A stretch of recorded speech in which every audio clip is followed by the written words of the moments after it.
তাৎক্ষণিকভাৱে 1000 নাৰ্ছক নিযুক্তি দিয়া হ'ব ৰাজ্যত। আৰু স্বাস্থ্যমন্ত্ৰী কেশৱ মহন্তে যি মন্তব্য কৰিছিল সেই মন্তব্য পুনৰবাৰ আগবঢ়াইছো। এই গোটেই দিনে 3 লাখকৈ ভেকচিন দিবৰ এটা প্ৰস্তুতি কেন্দ্ৰীয় চৰকাৰৰ লগত ইতিমধ্যে আমি আলোচনা কৰি আছোঁ।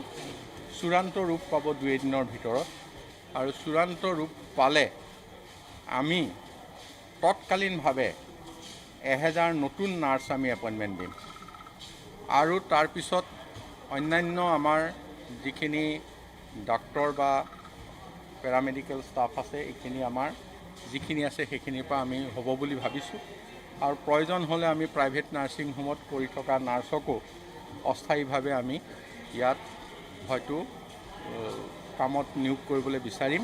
এই গোটেই পৰিকল্পনাটো নিৰ্ভৰ কৰিব আপোনালোকে 3-4 দিনৰ ভিতৰত 3-4 দিন নহয় 2-3 দিনৰ ভিতৰত আপোনালোকে জানিব পাৰিব। দিনে 3 লাখকৈ ভেকচিন